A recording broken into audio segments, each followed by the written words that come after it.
Now, evolutionary biologist Richard Dawkins this year celebrates 4 milestone anniversaries, having released a book every 10 years since The Selfish Gene was published in 1976. Well, as well as his scientific research, Professor Dawkins is well known as a passionate and sometimes controversial advocate of atheism, mostly notable in his book The God Delusion. Well, I went to meet him to find out more about his views on religion and how he lost his faith as a child. Let's talk about you and your upbringing. You were raised an Anglican. I went to Anglican schools. It was hard not to.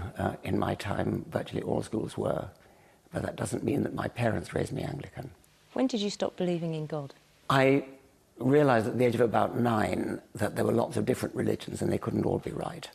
But then I carried on believing in some sort of deistic God, some sort of divine creator. And that disappeared when I finally understood Darwinism and the fact that you don't actually need any kind of designer whatsoever in order to explain the beauty, the elegance of life and the apparent design of life. Did Christianity mould you in any way, mould the person you are today? I think there's something rather decent about the Anglican religion in its modern form, not in history, of course, but in its modern form. It stands for a measure of tolerance, which I admire. So I have a certain nostalgia for my cultural background, I suppose. Does it provide a moral code? No. It certainly doesn't provide a moral code. If it did, then we'd all be burning witches and executing people for breaking the Sabbath and that kind of thing. We do not get our morals from our historic religion, not at all. And it's a very good thing too. Do you think religion now is a force for good or for evil? For evil on balance. Why? Well, just look at what's happening in the Middle East. Look at the appalling things that are done in the name mostly of Islam, but also in Africa in the name of Christianity as well, in Burma in the name of Buddhism, in India in the name of Hinduism. There are appalling things going on in the name of religion, which of course is not to say that all individual members of those religions are doing evil things. The vast majority of them are not. But it only takes a minority, and the minority who are indoctrinated in childhood in a faith which does not require evidence, does not require justification, is never questioned.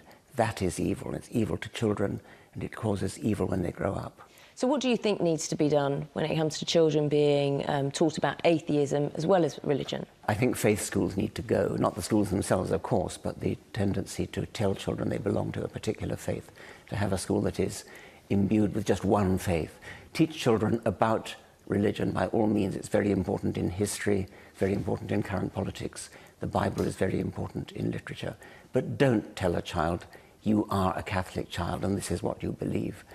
You would never dream of saying you are a logical positivist child, or you are an existentialist child, or you are a Keynesian child because your parents are. And yet in the case of religion we do that. We must stop labeling children with the beliefs of their parents. Let the children discover what their own beliefs are when they're old enough to do so.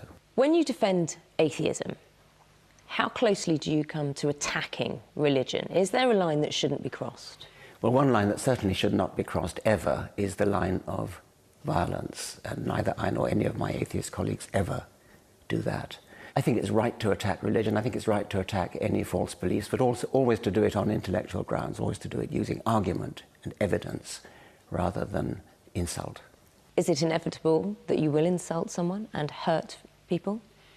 You may hurt people because they identify with their religion, which is a very unfortunate thing. I mean, you are not your religion, you are your own person, you are you. How do you cope with knowing that you have offended someone or hurt someone?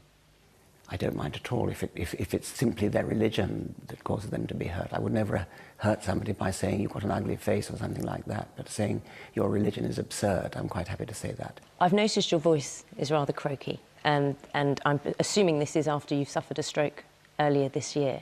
How physically are you doing? I'm doing fine. My voice is really the main thing that I will have to worry about. I can't sing, but that's not something I need to do. And when I talk, if I talk, after a while, my voice becomes increasingly croaky. So did you ever consider perhaps mortality or perhaps what lies beyond? Well, nothing lies beyond. That never changed? Well, of course not. Why ever should it? I mean, I consider mortality from time to time. I expect we all do, but certainly nothing lies beyond.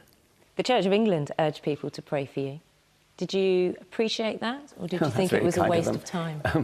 When my colleague Daniel Dennett, the philosopher, was very ill with heart problems, he was told that people were praying for him. So he said, "And did you also sacrifice a goat?" So a waste of time, or still a good token, a good gesture of kindness? I think any gesture of kindness is to be welcomed, yes. And after your stroke, doctors advised you to avoid controversy, to keep your stress levels down, I understand. Are you planning to follow their advice? Yes, as far as I can, yes. Are you taking a concerted effort to be more calm or more measured? Maybe a bit, yes. I think the family might appreciate it. Yes. Professor Richard Dawkins, thank you so much for talking to us on Sunday Morning Live. Thank you. Croaky voice or not, as a man who's never afraid to speak his mind.